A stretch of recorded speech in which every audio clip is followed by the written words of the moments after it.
It's not the miles, All right, I like that. it's not the minutes Yes, between us, it's not the days that I'm Yep, I can counting. imagine. Yeah, that must be it. Everybody, I am pleased to introduce you to the producer of the record, Nick Stone. Howdy, I'm Nick.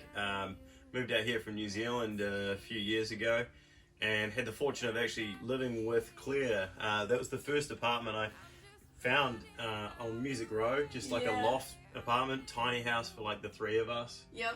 And yeah, we sort of played a bit of music back then.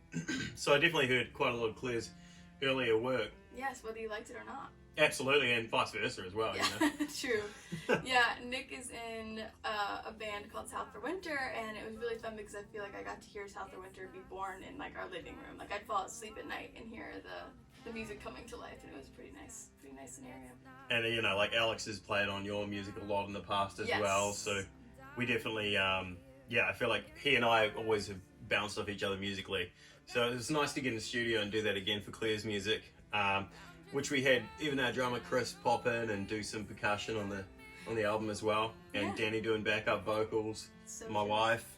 So yeah, it was a cool collaboration of all of like our musical friends really coming together. It was truly a Meredith. family affair, like all around. I was like, these are my best friends, and we're all on this record together, and it's really cool to have. And it's like low pressure as well because we tracked it all in this room really, this little home studio here.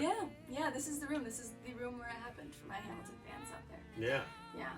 And it's, you know, like all studios, they keep changing along the way. So this one's always taken shape in different ways and forms. But no, that was the first album we'd ever recorded in this space as well. So I was really stoked with how it came out, especially once it was mastered as well by Mauricio, who is out of Brazil. So yeah, good little connection there. I know, it's pretty wild. Yeah, crazy what you can do these days. So tell me and my sweet Patreon family, like, how long have you been recording music / how long has this been like a vision of yours to do something out of a home studio like this?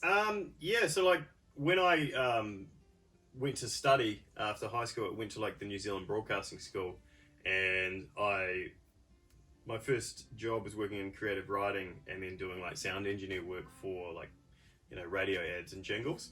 And so I got an opportunity when I was living in Wellington to run a little studio for about a dozen radio stations. And it was a pretty cool space. So I always envisioned building something like that at home. Now that was like, I don't know, 12 years ago or something. And so it's pretty cool now that technology has advanced so much, it's just a whole lot more accessible for us to actually create really professional home recordings. Yeah. So I got the Apollo Twin, and then I ran that into a Focusrite Octo Pre, and that just gives me like 10 channels, which is phenomenal for being able to track basically any sort of band that you would really need. We've done that across 2 rooms, so I like turned the other bedroom into a tracking space, especially with the pandemic, because we had to do a whole lot of live streaming, and you know, so we kind of put up a backdrop and turned that into like a videography sort of tracking room, and made this like the control room. Still haven't worked out a name for the studio. But by the way, this is River. She's the studio dog. Yes, she is the light of all of our lives. What you doing, pup? In Nashville, so. Yeah, she's chill. Been out for a dog's walk. And River will really just like sit in the studio, like we can be cutting vocals and she won't move. Like she's the perfect studio dog. She'll be like on your feet while you're singing. Yep, and she's just like there for comfort and support, and it's amazing. It's so cool. We can do this together. We can do this together, and she won't disturb. She will never bark. It's so cool. Yeah, I feel like as far as a pandemic year, because we started this record almost a year ago. Yeah, with the intention of it being originally an EP. Yeah, exactly. So it started off with just 5 tracks, and we had most of that tracked because I was going away out to the East Coast for a tour. So we had most of that done before like February, I believe it was, around February, March. Yeah, and then when it was basically everything shut down, it was like, hey, should we maybe do a few more tracks? So you know, you did like the farm tapes, and then you'd come back here, and we tracked a whole bunch of new tracks, and it was kind of nice to have the time to like work on it. Like it was a low pressure scenario, because all of a sudden we had nothing to tie tours to or anything like that, right? Like so. Yeah, exactly. Which gave me a perfect opportunity to sort of experiment with the kind of sounds that I could get in the space. Yeah. And also just like experimenting with different mic techniques on each instrument as well. So true. Like I'd never tracked a fiddle. Yeah, our before. friend Meredith was in playing violin for a few different tracks, and it was cool to see. It was really fun to see her and Alex work together too. Absolutely. I mean, Yeah. that's you're an in-house string section right Exactly, there. they're like a whole orchestra, the two of them, which is pretty cool. Once they laid down like 5 tracks each or something, you know. Yeah, It sounds pretty full. It's awesome.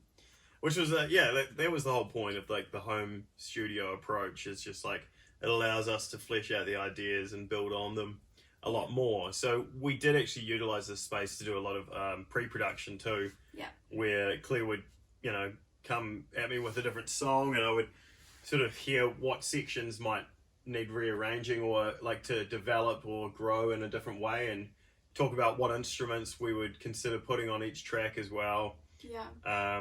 So yeah, for the most part, it was definitely a slow, steady process, which is always really fun because for both of us, we were developing and learning a lot at the same time. So Totally. yeah, I was telling them about Dandelion Wine and how I brought it to you like as like kind of a ballad, like it was a ballad, like a pretty slow song, and then you heard like a whole different take on it, and that to me is like the perfect example of like the power of collaboration. Of, absolutely, like, finding a good producer. And it's fun to think of like a body of work rather than just like a single. So true. We were constantly thinking like, what are we trying to achieve here? Like I really wanted to try to capture like an Americana meets like a Celtic vibe. Yeah. And I think that we achieved that throughout. Definitely.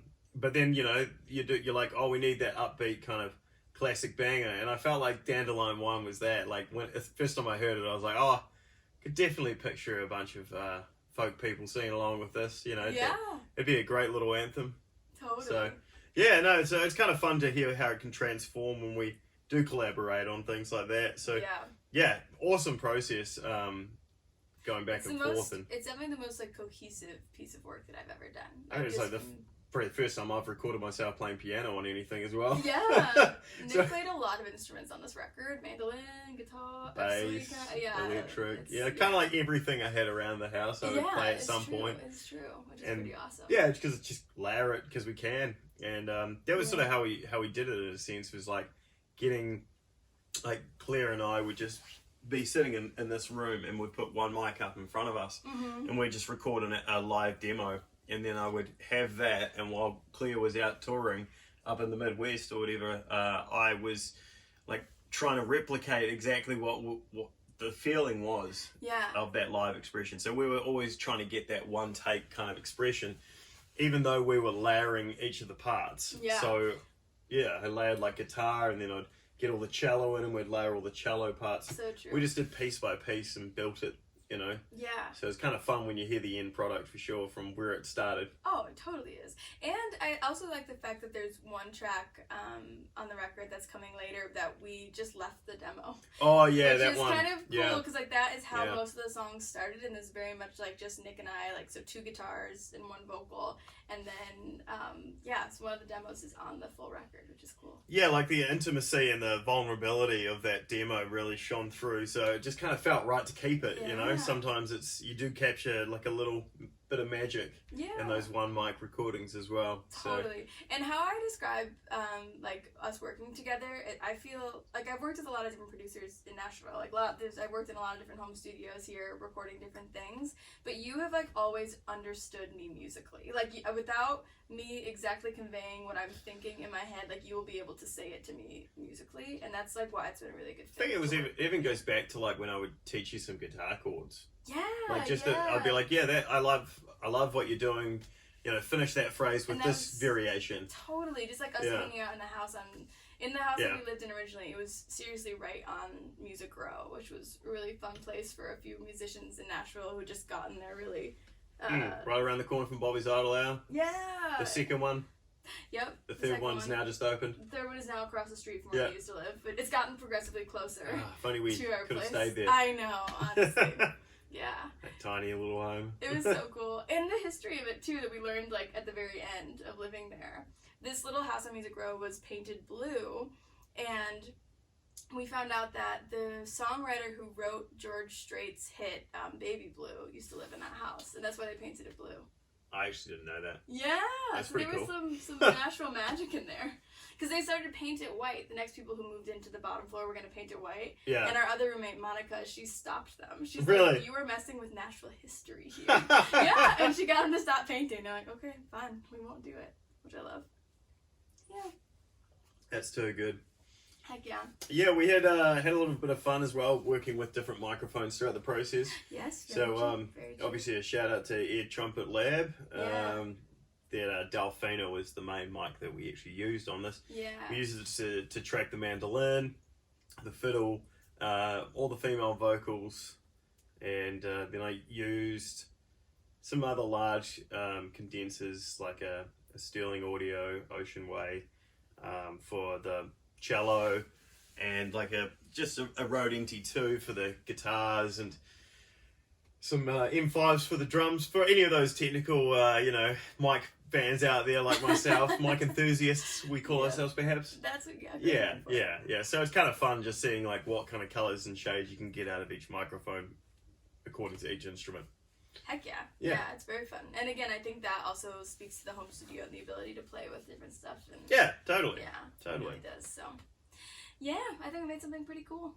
I'm stoked with it. I mean, honestly, for like the first time doing a project for somebody other than myself, it was a really cool experience to be a producer rather than just a guitarist, because I've always gone into sessions being a guitar player or doing some backup harmonies or some vocals of some kind. So it's nice to have the opportunity and time to sort of just like fiddle with other instruments and kind of bounce off each other there, you know? So true. And then take it to Alex when he'd come around to do his cello parts, and then he would give his 2 cents on all the parts that I've done as well.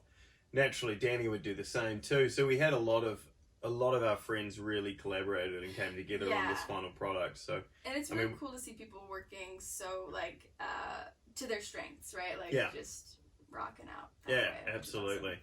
Yeah, the song in particular that this episode is supposed to be focusing on is "Running Out," which is Running Out. Yeah, that was a great track. It is a great track, I should say. Yeah. Yes. I remember doing that first in Black Dog Studio. Yeah. Yeah, that was a pretty cool experience. So that was cool. I remember heading into that studio session and kind of going like, I think I know what I want this to sound like.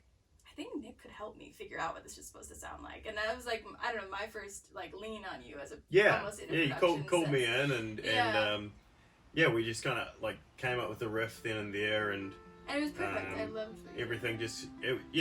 It just all kind of worked out. I heard a slightly different guitar part, especially on like the bridge as well. Yes, and you totally made that come to life. Yeah, so just like subtle changes, and then we just decided to re-record it again in this space anyway, just so that it could be a bit more cohesive with the rest of the album in terms of the sound of the audio, because I wouldn't have the same kind of external compressors as what they have at Black Dog Studios. So it was kind of nice to revisit it, because I mean, honestly, it's you, myself, and Alex are the 3 people playing on that track anyway, so it was pretty easy to recreate. Very true. Yeah, and I love that track. I feel like it really grabs you so easily, you know? Yeah. I mean, you've done exceptionally well with it as well, getting into the Kirriville Folk Festival with that as your submission. And yeah, it's been a good song for me for sure. That's awesome. But what does it mean for you? Gonna get a little Dr. Phil on me. Right? Dr. Nick, actually. Dr. Nick, here we are. Hi, I was everybody. I was like, oh, River's our black dog here in our little Yes. dog. Tell me more. The dog has remained as he pets River. Slightly maniacally. $1 million. This track, it's about, I feel like, since we are touring musicians and we're on the road a lot, there's always a little bit, and even when I'm off the road, I'm missing being on the road, and when I'm on the road, I'm missing being home. I think it's a level of homesickness in a song, and a level of missing somebody that you love while you're on the road, or missing somebody in the reverse sense. So and now you've got this fun change in lifestyle, not being able to tour.